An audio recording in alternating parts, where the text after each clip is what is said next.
अस्सलामुअलैकुम, क्या हाल चाल है। उम्मीद करती हूँ कि ठीक ठाक होंगे, खैरियत से होंगे, मज़े में होंगे, ज़बरदस्त होंगे। तो चलिए जी स्टार्ट करते हैं आज का अपना रिएक्शन रिव्यू। सबसे पहले तो मैं यहाँ पर बात करना चाहूँगी, बहुत सारे मुझे मैसेजेस आ रहे थे, कमेंट आ रहे थे कि यार आप क्यों गायब हो जाती हैं, आप वादा करके दोबारा आती नहीं हैं और स्किप कर रही हैं बहुत ज़्यादा। उसके पीछे रीज़न है और रीज़न क्या है वो मैं अभी आप लोगों के साथ शेयर करती हूँ। सबसे पहले तो खैर आज मैंने सितारा की वीडियो पे भी जाके नीचे कमेंट डाला है, तो लोगों ने नीचे आकर बोला कि आप क्यों गायब हो जाती हैं। यार सबसे पहली बात तो ये है कि देखिए फैमिली बहुत ज़्यादा इंपॉर्टेंट होती है, फैमिली को भी टाइम देना बहुत ज़्यादा ज़रूरी होता है। मैं इस वजह से गायब हो जाती हूँ क्योंकि अभी कुछ दिन ना मेरे हस्बैंड जो है उन्होंने अपनी काम से जो है ना वो छुट्टी लेकर ना वो घर पे हैं, तो घर पे बैठ गए हैं। तो उन्होंने कहा है कि मैं कुछ दिन जो है वो रेस्ट करूंगा और फैमिली टाइम जो है वो स्पेंड करना चाहते हैं। तो इतना काम इतना काम इतना काम वो करते हैं ना, तो अब जो है ना तकरीबन कोई 3 हफ्ते हो गए मेरे हस्बैंड घर पर ही हैं और मजीद जो है वो एक हफ्ता मेरे ख्याल में, हाँ एक हफ्ता या चले अब 2 हफ्ते, मैं वैसी एहतियातन 2 हफ्ते कह देती हूँ कि 1 से 2 हफ्ते जो है मेरे हस्बैंड और मजीद घर पर होंगे। और उसके बाद जो है मेरे हस्बैंड जो है वो इंशाल्लाह ताला काम पे चले जाएंगे और उनकी छुट्टियां जो है वो ख़त्म हो जाएंगी और उसके बाद जो है वो अपने कामों में लग जाएंगे। तो इस वजह से जो है वो रीज़न यही था कि मैं वीडियो वगैरह नहीं डाल रही थी, क्योंकि यार फैमिली टाइम स्पेंड करना भी बहुत ज़्यादा ज़रूरी होता है। हम 3 से 4 सालों से सोशल मीडिया पे बैठ के रिएक्शन ही दे रहे हैं, तो कभी कभार जो है वो फैमिली टाइम भी बहुत ज़्यादा ज़रूरी होता है। अच्छा अब ये जब ख़त्म हो जाएगा उसके बाद बिल्कुल ही 2 महीने बाद जो है वो गर्मियों की छुट्टियां आना स्टार्ट हो जाएंगी, मतलब समर वेकेशन आ जाएगा। जून जुलाई में हमारी छुट्टियां आ जाएंगी और उस पर भी मेरा इंशाल्लाह ब्रेक ज़रूर आएगा। और वो ब्रेक क्यों आएगा वो आगे चल के आप लोगों को इंशाल्लाह बहुत ही अच्छे तरीके से आप लोगों को प्रॉपर हर चीज़ जो है वो मैं बता दूंगी क्या है क्या नहीं है, बल्कि दिखा भी दूंगी। तो वो किस चैनल पे दिखाऊंगी वो मैं इंशाल्लाह अपने दूसरे, मतलब जो मेरा व्लॉगिंग चैनल है, व्लॉगिंग चैनल के हवाले से, जैसे मेरा कुकिंग चैनल है तो वो कुकिंग चैनल को भी मैं इंशाल्लाह एक्टिव ज़रूर करूंगी और वहाँ पर जो है अपने व्लॉग्स भी डाल दिया करूंगी, अपनी वहाँ पर रेसिपीज़ भी शेयर करूंगी। आप लोग अगर इंटरेस्टेड हैं तो उस चैनल को भी जाके ज़रूर सब्सक्राइब कीजिएगा। मैं उसका लिंक जो है वो अपनी कम्युनिटी पे पोस्ट कर दूंगी, आप लोग जाकर उस चैनल को सब्सक्राइब कीजिए। उस पर इंशाल्लाह मोर डिटेल्स वीडियोज़ आने वाली हैं और मैं उन चीज़ों में भी थोड़ा सा बिजी हूँ, थोड़ा सा मुझे टाइम दे और इंशाल्लाह आप लोगों के लिए बहुत अच्छी अच्छी वीडियोस सोशल मीडिया पे मैं लेकर आने वाली हूँ। जैसे कि आप लोगों को ये सरप्राइज मिला कि मैं कैमरा खोल के सामने बैठ के आप लोगों के साथ जो है वो रूबरू बात करती हूँ। कभी लैपटॉप ऑन करके हम बात करते हैं, कभी लैपटॉप जो है वो हमारा साइड पे होता है हम वैसी बात कर लेते हैं, कभी जो है क्योंकि जाहिर सी बात है हम लोग बहुत सारी चीज़ें लेकर अपनी सोशल मीडिया पे लेकर चल रहे होते हैं। तो मैं अपने व्लॉगिंग चैनल का लिंक कम्युनिटी पोस्ट पे डाल दूंगी, डिस्क्रिप्शन में भी लिंक लगा दूंगी। जो भी इंटरेस्टेड है, जिनको शौक है मेरी पर्सनल लाइफ देखने का या मेरी कुकिंग से रिलेटेड वीडियोस देखने का, तो ज़रूर जाकर जो है उस चैनल को सब्सक्राइब कीजिए अपनी मर्जी से। जिसको भी शौक है मुझे देखने का तो आप लोग वहाँ पर मुझे फॉलो कर सकते हैं।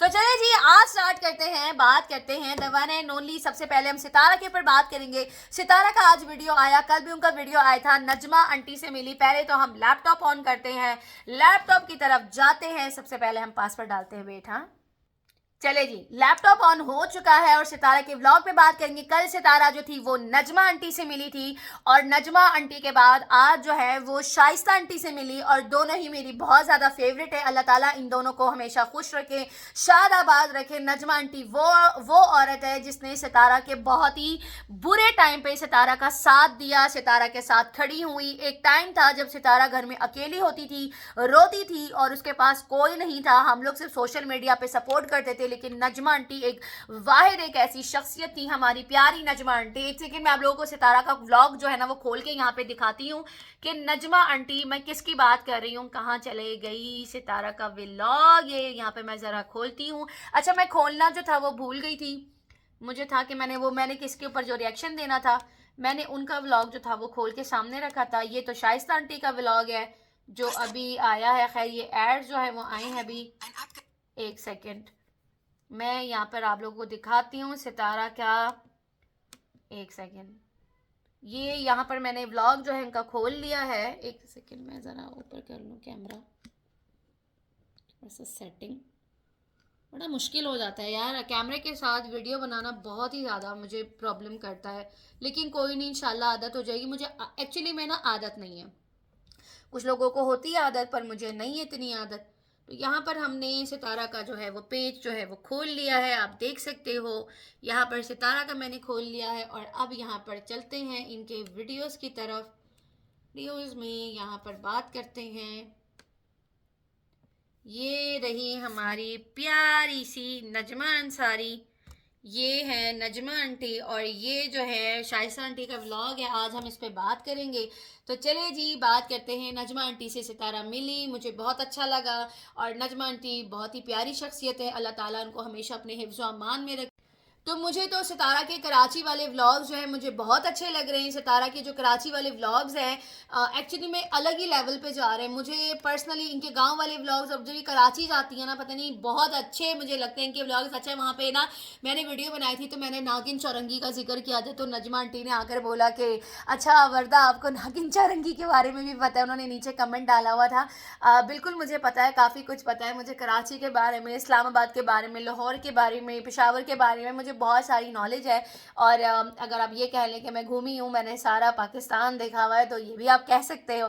तो खैर कोई नहीं, इंशाल्लाह ताला इसीलिए मैंने नागिन चौरंगी का जिक्र किया था। वो मैंने किसी बैड वे में नहीं किया था, बहुत ही अच्छे वे में किया था कि भाई मतलब वहाँ पर हर तरह के लोग रहते, चाहे वो नागिन चौरंगी, चाहे वो लालू खेत है, चाहे वो गुलशन इकबाल है, चाहे वो गुलिस्तान जौहर है, चाहे वो DHA है। बहुत सारे ऐसे इलाके हैं जहाँ पे बहुत अच्छी रिहाइश है। और अब नेवी के इलाके जैसे कि DHA फेज़ 4, DHA फेज़ 5, 6, 7, बहुत सारे ऐसे इलाके वहाँ पर मौजूद है। खैर चलिए जी बात करते हैं यहाँ पे। अच्छा, आज शाइस्ता आंटी का जो व्लॉग था वो भी बहुत ज़बरदस्त था, उस पर भी थोड़ी सी बात करना चाहूँगी। आज शाइस्ता आंटी बहुत ज़्यादा खुश नज़र आ रही थी, और शाइस्ता आंटी अब काफ़ी ज़्यादा स्लिम हो गई हैं, दुबली पतली हो गई हैं, पता नहीं कमज़ोरी हो गई है आपको। मैंने आज आपको देखा, आपका चेहरा भी काफ़ी ज़्यादा मतलब हैप्पी थी बहुत ज़्यादा सितारा के साथ। इनका एक अलग बहुत रोना स्टार्ट उन्होंने किया, एक इमोशनल बॉन्डिंग है इन लोगों की बहुत ही। मतलब शाइस्ता आंटी काफ़ी टाइम से सितारा के साथ है।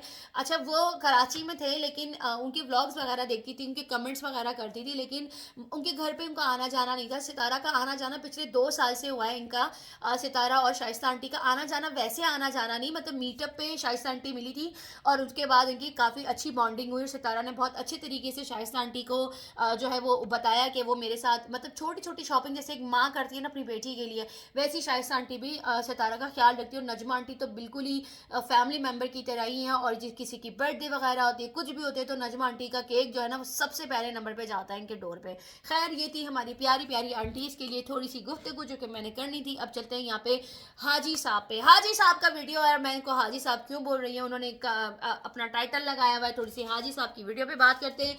इन्होंने बोला कि ऐसी बातें मेरे ऊपर नहीं करो। तुम्हारे ऊपर बात कौन करता है भाई, पहले मुझे इसके बारे में बताओ, कौन करता है तुम्हारे ऊपर बात? मुझे एक बात समझ में नहीं आती, बुढ़े मतलब तुम जब भी तुम्हारा दिल करता है मुंह उठा के आ जाते हो, क्यों भाई, किस लिए? जब भी तुम्हारा दिल करता है मुंह उठा के आकर यहाँ पर सिर्फ बकवास करने की कुछ भी नहीं है। मुझे एक बात बताइए, इस आदमी का अभी यहाँ पर आकर वीडियो बनाना मतलब क्या तुक बन रही है, और वीडियो के अंदर आल फॉल बोले जा रहे हैं, मतलब क्या बोलना चाह रहे हो भाई? अपने घर में सुकून से बैठ नहीं सकते हो बुढ़े? पहले ये तो बताओ, सुकून नहीं है तुम्हें? अपने घर पे आराम से अपनी आराम वाली जिंदगी तुम नहीं गुजार सकते? क्यों यहाँ पर आकर जो है सोशल मीडिया पे इतना रोला डाला हुआ है, इतना रोला डाला हुआ है? फिर से ये पहाड़, ये देखे, फिर से ये पहाड़, ये पूरा ये दिखा रहे, ये है वो है फलाना ढमकाना, जरा इनके वीडियो पे चलते हैं और एक एक चीज का इनको जवाब देते हैं कि आखिरकार इनके बोलने का एक्चुअली में मतलब क्या है। सोशल मीडिया क्या तुम लोग के घर में फोन वगैरह कुछ भी नहीं है? कुछ भी नहीं है, बस सोशल मीडिया पर आकर आप लोगों ने अपनी बकवासियात यहीं पर आकर करनी है। फिर कहते हैं रिएक्शन वाले आकर बात करके चले जाते हैं। इनके घर में फोन वाला सिस्टम मेरे ख्याल में है ही नहीं, कुछ भी नहीं है इनके घर में। पता नहीं क्या करना चाहते हैं ये लोग। अच्छा, ये यहाँ पे कह रहा है कि मैंने पूरे खानदान को छोड़ के इसके साथ निकाह किया था। इतनी मतलब लड़ाई के बाद अपने बच्चों को छोड़ के निकाह किया था क्योंकि तुझे यासीन की बेवा पे गंदी नजर थी तेरी, इसी वजह से तूने शादी करी, इसीलिए तूने अपनी बीवी का खात्मा किया और तूने शादी कर ली यासीन की बेवा से, क्योंकि तू यासीन को कभी खुश देखना ही नहीं चाहता था। सितारा के अब्बा को तू खुश देखना ही नहीं चाहता था अम्मा के साथ, तो तेरी तो पहले ही नजर थी उसके ऊपर। तो वो जो अनवर चाचा आकर बोलते कि तूने ऊपर से करके कर दिया, तो वो तो अब मुझे सच लग रहा है। मैं तो उसको शुरू से ही मानती हूँ। अपनी बीवी को रास्ते से हटा के फिर इसने यासीन की बेवा को पकड़ लिया कि भाई मैंने शादी करनी है तो इसी से करनी है, मेरा जीना मरना सारा इसी के साथ है। समझ आई है? इज्जत पहले करना सीख ले। सारा टाइम ग्रीन टी चप्पल रखो वापस। ग्रीन टी चाहिए थी इसको, बदतमीज आदमी। आगे सुने, ये बुड्ढा आकर कह रहा है कि मैं रिश्ता लेकर गया था और इसकी बेटी ने आकर बोला कि मेरी माँ ने अफेयर चलाया था इस बुड्ढे के साथ। सितारा की अम्मा पे इल्जाम लगा रहा था। जब क्लियर करने का टाइम था इसने क्लियर नहीं किया। आज ये कह रहा है मैं लेकर गया था रिश्ता, मैंने करी है शादी। उठाओ अभी चप्पल, रखो वापस। हाँ बताओ जरा बुड्ढे, तुमने अपनी बेटी को भड़का भुड़कू के जो वीडियो बनवाई थी वो तो सारी झूठी थी। फिर तुमने आकर सोशल मीडिया पे इस बात को क्लियर क्यों नहीं किया कि हमारा कोई ऐसा चक्कर पुक्कर नहीं था। अभी खुद कह रहा है वीडियो के अंदर कि मैंने रिश्ता लेकर गया था और मैंने शादी करी है। मैंने शादी इसीलिए करी थी, इतनी लड़ाइयां हुई, इतना कुछ हुआ, मैंने तलाक लेने के लिए तो नहीं करी थी। यार अजीब बात है, मतलब बेटियां कुछ बैठ के बोल रही होती हैं, ये बंदा कुछ बैठ के बोल रहा होता है। मतलब फिर माँ जी की बात तो एक बार सच्ची बाहर आ गई। ये तो फिर माँ जी सच कह रही थी, इसका मतलब है जो लोग बैठ के उस तरफ के रिएक्शन वाले भी माँ जी को टटोल रहे थे, उसको भी गंदा कर रहे थे और शलवार भी अपनी माँ को गंदा करवा रही थी आयशा से। तो ये बुड्ढा किसी बिल में जाके छुप कर बैठ गया, बिल्लो बिल्लो बिल्लो कर रहा था। ये कितने घटिया लोग हैं, ये अपनी औरतों की इज्जत नहीं करते, इसीलिए मैंने ये चप्पल यहां रखी है। समझ रहे हो? आई बात समझ में बुड्ढे? ये यहाँ पे कह रहा है, ये बुड्ढा कह रहा है ये चप्पल नीचे कर देती हूँ, अच्छी नहीं लग रही, बाद में उठा लेंगे, जब ज्यादा गुस्सा आएगा ना फिर चप्पल यहाँ रख लूंगे, नीचे कर वरदा। अच्छा, इसने बोला है कि निकाह नामे के हवाले से जो इनको निकाह नामा जो चाहिए था और क्या नाम करवाना था क्या नहीं करना था, कुछ सच्चाइयाँ जो मैं सामने आकर बैठ के करूंगा, वो क्या चीज़ और क्या नहीं है मैं आप लोगों को अभी से क्लियर कट बता दूं। ये जो शलवार बीबी खसूसन जो साजिद के पीछे हाथ धो के पड़ी है ना, जो मैंने आप लोगों को बताया था 2-3 रिएक्शन में पहले भी बताया था कि कुछ ऐसी चीज़ें हैं जो कि मैं नहीं खोल सकती, ये लोग खुद आकर खोलेंगे। ये उसी चीज़ के बारे में बात कर रहा है, ये वही हिंट दे रहा है, ये भी वही हिंट दे रहा है। मैं तो नहीं खोलूंगी, ये बुढ़ा आकर खोलेगा, तुम लोग देख लेना, क्योंकि शलवार बीबी अब खामोश रहने वाली है नहीं और वो आकर बकवास करेगी। और ये जो कह रहा है ना राज है, कोई राज रूज नहीं है, कुछ ऐसी बातें हैं, कुछ ऐसी चीजें हैं जो कि अभी तक सोशल मीडिया पे नहीं आई है, अभी तक नहीं आई है। इसका मतलब साफ है, ये मैं आप लोगों को क्लियर कट बता दूं कि अब जो है बहुत ही घटिया कंट्रोवर्सी आने वाली है। और वो लेकर कौन आएगी? शलवार बीबी। शलवार बीबी आएगी, ये जाएगा पाकिस्तान, ये वीडियो बनाएगा, ये आके बातें करेगा और पीछे से वो आकर एक्टिव हो जाएगी इसको टारगेट करते हुए। क्योंकि अगर ये अभी वहां पर बैठ के शलवार बीबी भी एक्टिव हो जाती है या वीडियोस बनाती है तो इसको लोग कसूरवार ठहराएंगे और माँ जी का डायरेक्ट इनसे राब्ता खत्म हो जाएगा। जो अभी थोड़ा बहुत जो वीडियो के थ्रू भी हो रहा है या किसी और के जरिए भी हो रहा है, वो चीजें भी डेड हो जाएंगी, खत्म हो जाएंगी। इसीलिए ये पहले वहां से निकलेगा, वो घर खाली करेगा, उसके बाद ये पहले पाकिस्तान जाएगा, वहां बैठ के वीडियो बनाएगा और वो शलवार बीबी के हवाले से वीडियो आएंगी जो ये आकर बातें करेगा और फिर शलवार बीबी उसको क्लियर करते करते करते वो भी बाहर आ जाएगी और इस तरह से वो दोबारा सोशल मीडिया पे एक्टिवेट हो जाएगी। ये है इनका प्लान, समझ आइए। और मैंने आप लोगों को बोला है ना, मैं तो बिल्कुल भी नहीं खोलूंगी, ये खुद ही आकर खोलेंगे और ये उसी चीज की धमकियां लगा रहा है कि मैं आकर ये सारी बातें बाहर आकर करूंगा। और इनको ये नहीं पता कि किसी को कोई फर्क ही नहीं पड़ता, ना सितारा को फर्क पड़ता है, ना साजिद को फर्क पड़ता है, ना उसकी माँ को फर्क पड़ता है। समझ आइए? आई बात समझ में? तुम्हारे बुढ़े ये सब कुछ करने से ना कुछ भी नहीं होगा। तुम पाकिस्तान आकर कुछ भी खोलो, किसी को घंटा घंटा फर्क पड़ता है, घंटा। आई बात समझ में? आई बात समझ में या नहीं आई? है बुड्ढे, बता ना। हम्म। इसने कहा है कि मेरा जो मसला है वो साजिद से है, वो मेरा दामाद भी है, रिश्तेदार भी है और मेरा उसी से ही है, क्योंकि इनको ऐसा लगता है कि साजिद ने इनका घर खराब किया, जबकि ऐसा नहीं है। बहुत सारी चीज़ें बैक पे चल रही हैं और वक्त आने पर ये बुड्ढा कभी खामोश होगा नहीं, ये पाकिस्तान जाके बहुत ही गंदी कंट्रोवर्सी क्रिएट करने वाला है और आप लोग भी यहीं पे, मैं भी यहीं पर हूँ और आप लोग देखेंगे कि ये क्या करेगा और फिर आप लोग बोलोगे कि वरदा आपकी बात फिर सच्ची बाहर आई। ठीक है ना?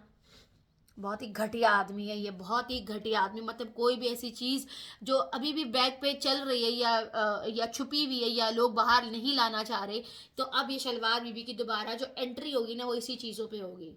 मुझे ऐसा लग रहा है दोबारा से वो आना चाह रही है, व्लॉग बनाना चाह रही है, चीज़ें स्टार्ट करना चाह रही है। शायद चैनल जो था वो सेल करने के लिए दिया था पर वो सेल नहीं हुआ अच्छे प्राइस पे, तो अब मुझे लग रहा है खर्चे ज़्यादा हो गए हैं तो अब पैसों की नीड है, तो वापस आना है सोशल मीडिया पे। शलवार बीबी अब एक्टिव होने वाली है तो इसको पहले आगे करेगी, ये वीडियो बनाएगा, फिर वो पीछे पीछे भाग भाग के आएगी। सोशल मीडिया पे एक दफ़ा जब कोई आता है ना दोबारा इतनी आसानी से नहीं जाता। ठीक है ना? आई बात समझ में? तो ये सारी चीज़ें, खैर ये बुड्ढा कहता है कि मैंने साजिद की बातें बर्दाश्त की, जबकि साजिद इस आदमी को बर्दाश्त कर रहा है, सितारा बर्दाश्त कर रही है। क्यों बर्दाश्त करी? क्योंकि उसकी माँ का एक रिश्ता है इस आदमी के साथ, माँ का एक रिश्ता है, लेकिन फिर भी आकर बोलना है, बातें करनी है, बकवासियात करनी है, चीजें करनी है। ये बुढ़ा आकर कह रहा है कि बीवी एक ऐसी मखलूक़ात है कि भाई बीवी को जब कोई शादी करके लाता है तो उसके मतलब ख़ास जो रीज़न होते हैं वो ये रीज़न होते हैं बीवी के साथ शादी करने पे। अगर एक कपल बनता है तो अगर बुढ़ा जो है वो बाथरूम में लुढ़क जाए तो बीवी ने प्रोटोकॉल देनी, जाके मासियों वाला काम करना है, उसको फ़ौरन से उठाना है और उसका जो है पानी डाल के देना है, क्योंकि अगर वो उस काबिल नहीं हुआ। बीवी का ये काम है कि अपने शौहर की खिदमत करना है, ज़बरदस्ती करना है, प्यार से नहीं, जबरदस्ती। गौर से सुनिएगा, इसके दो रुख है, दोनों रुख बताऊंगी बकौल इस बुड्ढे के कि बीवी ही आपका काम कर सकती है। बेटी आपको बाथरूम से कपड़े पहना के या नहला के बाहर नहीं ला सकती, ठीक है, वो काम बीवी कर सकती है, ठीक है, बीवी कर सकती है। और बीवी का मेरे साथ होना बहुत ज्यादा जरूरी है, क्योंकि बहू जो है वो मुझे नहला नहीं सकती, धुला नहीं सकती, कपड़े नहीं पहना सकती, बेटी नहीं कर सकती। बीवी एक ऐसी मखलूकात है जो कि शौहर इस जैसे बुड्ढे शौहर की खिदमत कर सकती है, तो बीवी का मेरे साथ रहना बहुत ज्यादा जरूरी है। आप जरा इनका लॉजिक चेक करें, आप इनका दिमाग चेक करें कि बीवी एक्चुअली में इनकी पाँव की जूती है या नहीं है। कहाँ है मेरी चप्पल? ये रही। इनको बीवी ये लगती है, इनको औरत ये लगती है, जबकि ऐसा है नहीं। ये इनकी बकौल, इन्होंने अपनी बीवियों को, अपनी बेटियों को, अपनी माँ बहनों को पाँव की जूती समझ के रखा हुआ है कि बीवी का ये मकाम है। और हमारे यहाँ बीवी का ये मकाम नहीं है। हमारे यहाँ बीवी का मकाम है सर पे बिठाना। शौहर उसको सर पे बिठाते, चाय भी बना के देते, खाना भी बना के देते हैं, जब वो बीमार होती है उसकी खिदमत भी करते हैं, उसका बहुत ज्यादा ख्याल रखते हैं। तुमने क्या किया अपनी बीवी के साथ? पहले ये तो बताओ जरा, क्या किया? तुम बताओ ना कि तुमने क्या किया अपनी बीवी के साथ, क्या किया अपनी बीवी के साथ? एक जोड़ा अबाया, एक जोड़ा कपड़ा लाकर उस औरत को नहीं दिया, जो उसका हक महर था वो भी सारा खा लिया। आप जो इस्लाम बता रहे हैं, क्या ये हमारा इस्लाम है? बीवियों को सर का ताज बना के रखते हैं हमारे यहाँ। हमारे यहाँ ये नहीं है कि बीवी अपने हक सारे याद है कि मैंने बाथरूम में गिरना है तो मेरी बीवी आकर मुझे कैसे उठाएगी, लेकिन इसको उसके हक याद नहीं है कि बीवी के कितने हकूक हैं। इस आदमी को कुछ भी याद नहीं है, इसको कुछ याद ही नहीं है भाई कि बीवी के भी हक होते हैं। बीवी अगर बीमार होती है उसको दवाई लाकर देनी पड़ती है। बीवी के पास अगर कपड़ा नहीं है तो उसको कपड़ा लाकर देना पड़ता है। ये जो कपड़ा पहनते हैं ना हम लोग, ये कपड़ा लाकर देना पड़ता है। तुमने क्या किया है? जो उसका हक था वो भी सारा ले लिया। कमाल है भाई, इस आदमी को अपने सारे हक याद है। इस बुड्ढे का दिमाग इस उम्र में भी इतना चलता है, कहता है मैं मरते दम तक चैनल बंद नहीं करूंगा। भाई तुम चैनल मत करो बंद, मत करो बंद भाई, तुम चैनल खोल के रखो। तुमने चैनल बंद करना ही नहीं है। कहता जब मेरी सांस निकलेगी, कब्र में जाऊंगा, तब जाके मेरा चैनल बंद होगा।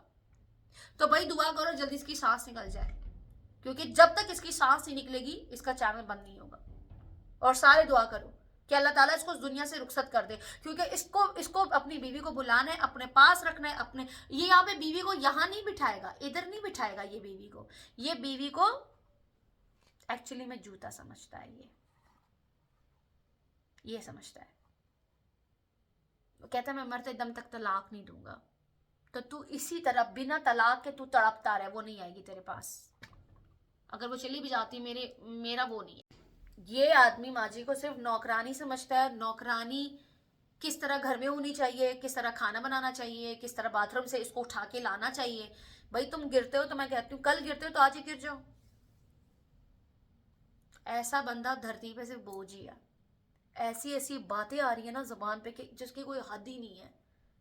ये मदीने में खड़े होके सिवाय अपनी बीवी को जलालत के इसने दिया ही क्या है? ये आकर बता रहा है सिर्फ इसको अपने हकूक याद है, शौहर के हकूक याद है, बीवी का कोई हकूक याद नहीं है। ना बेटे को पता है कि माँ किधर है, ना उसको याद है। 2 बेटे उसके माँ जी के, दोनों ने ठल्ले। शौहर भी ऐसा घटिया निकला जिसकी कोई हद नहीं है। माँ जी ने सोचा होगा कि चलो बुढ़ापे का सहारा शौहर मतलब प्रोटोकॉल दे देगा। प्रोटोकॉल तो दूर की बात है, जो उसके पैसों से बनाया हुआ घर था वो भी छीन लिया उससे, और बैठ के साजिद को ब्लेम कर रहा है। साजिद फिर भी बहुत अच्छा है भाई, अपनी बीवियों के साथ तो बैठा हुआ है कम से कम। तुम क्या हो? तुमने क्या किया है? ना तुम अपनी औलाद के हो, ना तुम अपनी बेटियों के हो, ना तुम अपनी बीवियों के हो, किसी के नहीं हो भाई। अल्लाह इससे पूछेगा, इस बुड्ढे से अल्लाह माफ़ करे। ये इतना कोई घटिया आदमी मैंने अपनी पूरी मतलब जिंदगी में नहीं देखा। आप लोग दुआ करें जल्दी ये रुखसत हो जाए। चलिए जी, इसी के साथ वीडियो को एंड करते हैं। मेरे मुंह से बहुत गंदी चीज़ें निकल रही हैं, इससे पहले कुछ निकले मैं कहती हूँ दफा दूर, दफा करो इसको। इसी के साथ जो है वो इजाजत दीजिए। वीडियो पसंद आए तो लाइक शेयर कमेंट सब्सक्राइब जरूर कीजिएगा, दुआओं में याद रखिएगा। तब तक के लिए बाय बाय, अल्लाह हाफिज।